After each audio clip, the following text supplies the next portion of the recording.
I love this house. So is Maria Sofia a bad person? Stop sticking your hand in there. He's like, this bitch, she got coins. I know she got coins. Look at them big ass teeth. Cause she was just over at his house a couple nights ago. Maria's already doing the most with the locals.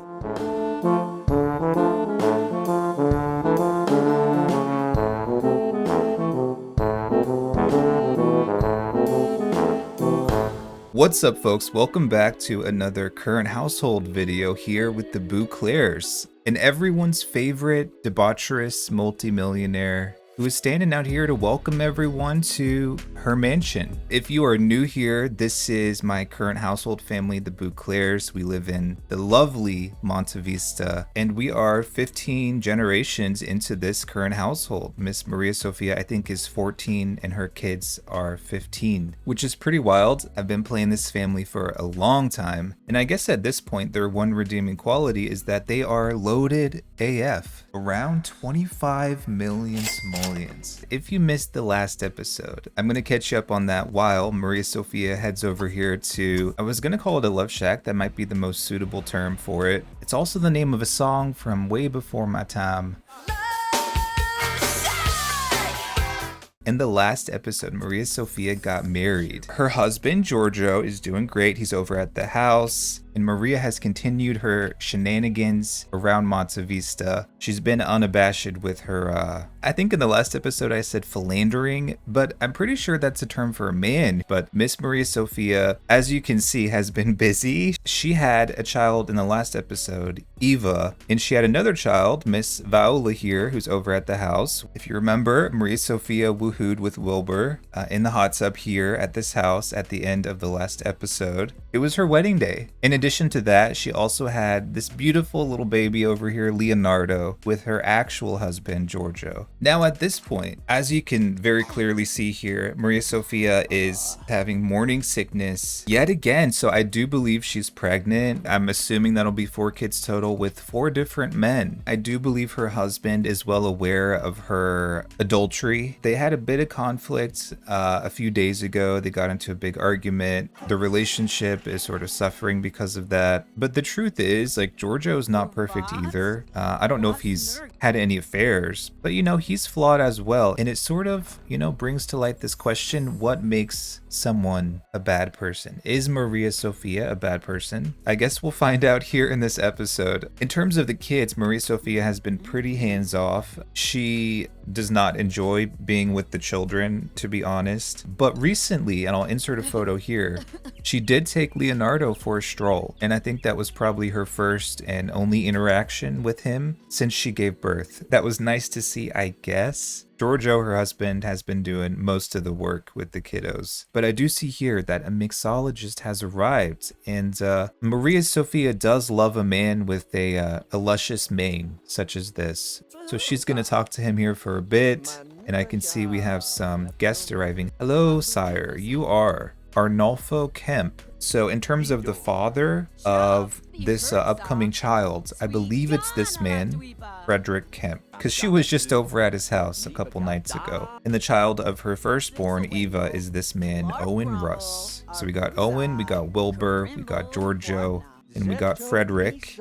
So in terms of how Maria Sofia is doing, besides being constantly pregnant, she has not been working very much because of the kids, of course, the maternity leave. She ages up into an elder in 5 days, which is very soon. I didn't realize she was that close to elderhood, but you know, here she is. She recently earned an honorary degree, and she got this beautiful trait, dislikes children, which really does just complete her personality, you know, as a rebellious, loner, shy, slob, and avant-garde person. Furthermore, in terms of her skills, I don't know if she's mastered any new skills, but she's a very educated, well-rounded person, I would say, you know. She mastered logic when she was quite young, street art, I think, when she was a teenager, and then more recently as an adult, sculpting and painting as well. So she is definitely... I love how she's rejecting this guy for a back rub. She's like, I flirt with you, you don't flirt with me. Needless to say, Arnolfo here is not gonna be her next paramour, I guess. Just come in here and have a drink. So is Maria Sofia a bad person? You know, in my mind, whenever I think of what constitutes a bad person, I usually think of someone who like intentionally hurts others, right? Like with their words or their actions, like they do it on purpose. And sometimes people will do that and they'll feel regretful for their actions. I would say if they don't feel regretful, they might have some sociopathic tendencies.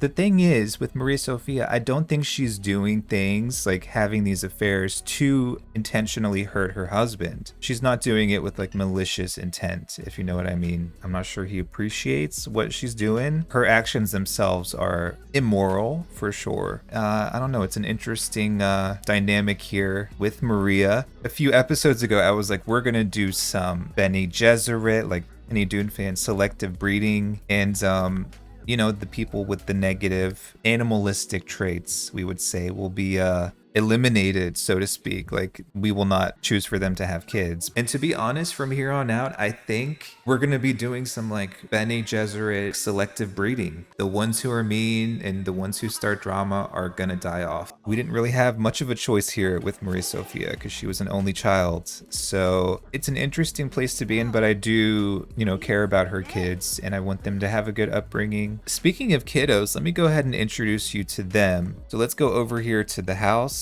Yes, here is little Eva. She's out here. She's a child now, as you can see. She's relaxing on the upstairs balcony of the pool house. I don't know which traits she had when she was born. I think she definitely was evil. She's also eccentric and she's friendly. I need to get her into inventing, actually. Eva, speaking of that, you know, we got to start on them skills when we're young now. I'm going to have you listen to a Logic Tabcast and then head over here to Lavinia de Beauclair. This little house is one of the, I think, 4 houses that the Beauclairs own here in Monte Vista. And it was a house that we got a while back. We actually used to own this big house right here. We used it as a wedding chapel for any of the OG viewers. We used to have this house, but we sold it. And then this was probably the second one that we bought.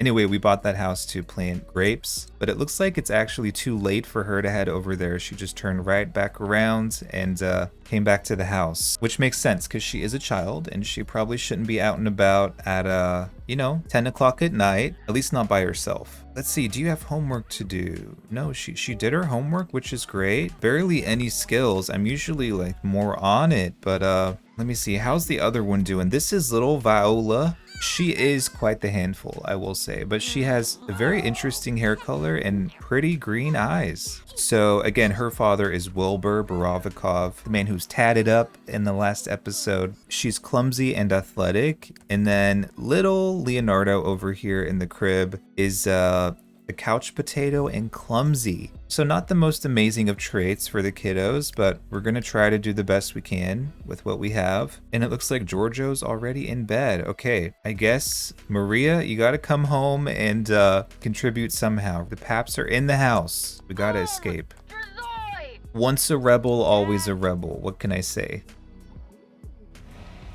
Okay, here we go. Recently, I installed a new lighting mod. It's like from the same creator, it's Burnt Waffles lighting mod, but they have several variations, right? And recently I installed a different one because I did sort of feel like the old one, like the daytime sky was a bit too blue. I was using, I think, the Frozen lighting mod, and I don't know what this one is called, but I'll let you know if I find out. It says Maria threw a raging party, even though we literally had one person show up and he rejected all of her advances. We want to teach Viola how to walk. We want to place 50 sculptures. That's a big one. Since Maria dislikes children, I know this thrills her just hanging out with her kids, but you know, she does have to take some responsibility. I'm not a parent and I don't plan to be one, but they say it's the hardest job in the world. So I was thinking in this episode that maybe we could go on vacation. I'm pretty sure pregnant Sims cannot go on vacation, but since she hasn't realized yet that she is pregnant, I think we should probably go right now. And maybe we should have Giorgio come with us. I'm not sure. I feel like they should work on their relationship. So let me save my game quickly and then we'll try to head out. Hopefully it works. So let's quickly call up. And where do we want to go? China,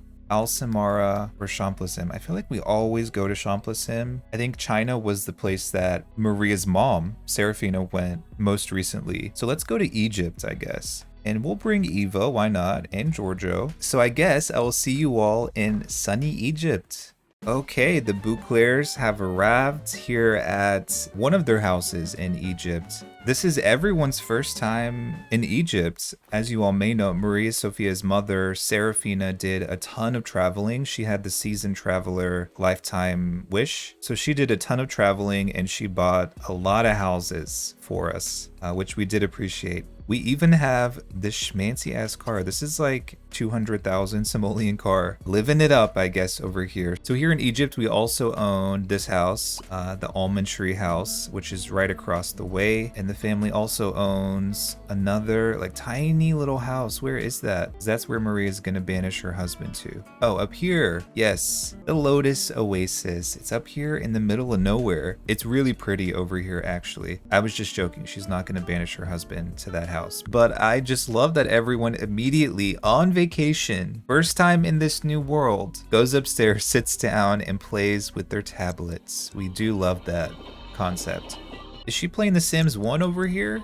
I love this house. We got like these sort of, I think last time I described them sort of as minarets, like a mosque would have on a residential property. I don't know what purpose it serves. So this is the downstairs. We got a huge living room area. I can see, I think Serafina put some of her stuff, collectibles and whatnot down here on the table. And this is an Egyptian vase. We love it. I don't think I really did any work to the house. And then upstairs we have just 2 bedrooms, I guess, which is fine. The rest is pretty much empty. But you know what? I did see this thing out here. I want to use this because I've never used the snake charming thing before. Let me know if you all like snakes. Some people are like the biggest fans. They have them as pets and stuff. I cannot say I fall into that crowd of snake lovers. I don't hate them. I would just appreciate some space.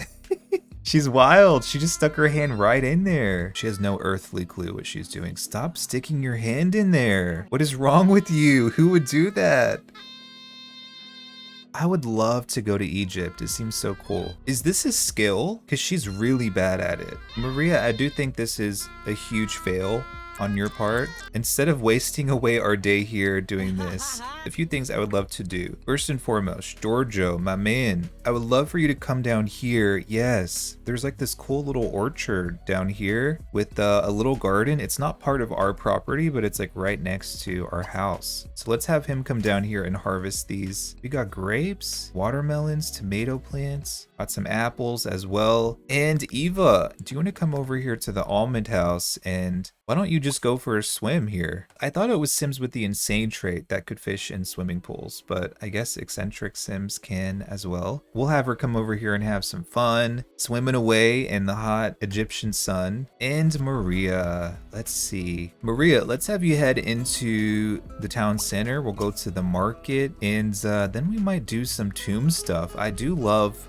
the tombs. World Adventures is pretty iconic, no? Was it the first expansion pack for The Sims? They put so much work into it. Not to shit on The Sims 4, but you would never see an expansion pack with 3 new worlds, all completely different, with like brand new build and buy items, create a sim items, and tons of new gameplay. That's just not something you would see these days. Hey man, Mark, that is not a very Egyptian name. I'm sort of disappointed. He's like, this bitch, she got coins. I know she got coins. So do we need any of this stuff? Mummified teddy bear, that's cute. We can get that for one of the kiddos. And let's get a fancy camera. Okay, cool. What else do we need here? I guess the truth is we don't need anything. The special merchant. Oh, she's hitting it off with this guy. What is your name? Aziz. Okay, let's buy some items. He's the special merchant. And I think we have to have some coins, right? Ancient coins? Maybe we don't. Oh, we have a lot of coins, but we don't have a visa level, unfortunately. So we can't buy any of this stuff. That's fine. Okay, food merchant. She's beautiful. Yes. What's your name? Nyla? Nala? Sorry if I'm butchering these names. Let's come over here really quick and check out the relics and stuff. Can someone do it? I would love to see like an actual... Oh, I see it. I was gonna say I'd love to see the snack, but whoa. I will say we love a low poly snake queen. What can I say? Are the snakes supposed to look like this? That is terrifying though. Look at them big ass teeth.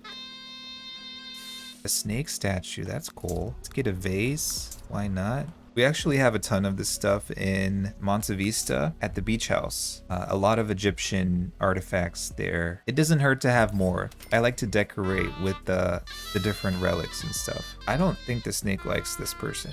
Back here in the shed, there are some stairs. Let's go back there. We love a cavernous moment. Whoa, this is nectar and we can take it? Are you serious? Is this good stuff? It's like okay quality stuff. Some of it's pretty expensive though. I can't believe she could just take that. How do you get in this door? So we do have some keys and stuff. So this is the key to the heart of the water temple. I think that's China. Crescent keystone, a heart keystone, star keystone. All of this stuff that's just been passed down, you know, over the years. Oh, a moonstone key. Yes. We can put that in this one. So let's do that. Okay, Queen of Exploration. Whoa. Some relics. Very nice. And yeah, of course, Maria's already doing the most with the locals. She's talking to Rosmi here, having a good old flirtatious time. Well, that was fun. Where else can we go? These Egyptian roads are not made for cars, actually. Like, because of the routing here and there, she has to stop and like cross through an area and then she'll get back in the car. But yes, Maria is heading into this really amazing temple. It says a booming voice reverberates around the valley. He who wishes to enter the sanctuary of Horus must first make worthy donations. A relic of ancient times and a gift from the stars would satiate the god of the sky. Oh, we have some stuff. Donate the canopic jar. But yeah, let's donate this one. And then over here, awaiting a donation of any tiny rock. The feck? Not a tiny rock? Where the hell are we gonna get one of them? Are you a space rock? But I was gonna say, we decided to come visit this temple. This is the temple of Queen Hatshepsut. Hatshepsut. I'm probably butchering that, sorry. But we're here and I think we're just gonna explore a bit. Hopefully we don't get like mummified or something. I'm just always amazed at how much time and effort they put into these like world adventures worlds, like the architecture. I don't know if it's like completely accurate. I mean, it looks accurate to me, but I don't know enough about it to say, but they really went all out and that's so impressive, you know? Maria's like, that's enough of the tumen and whatnot for me for the day. So she's heading back to the house and we have a couple more days here to relax and do some adventuring and all that. So I can see little Eva's out here. How you doing? Looks like she's well rested. It is the next day. Maria's extremely tired, so let's have her come in here and head off to bed. Giorgio here is gonna cook some breakfast for his daughter, and I think they're just gonna have a relaxing time here in Simhara. So I hope you all enjoyed this episode and getting caught up here with the Beauclairs. Please leave your comments, any questions down below, and I'll see you all in the next one.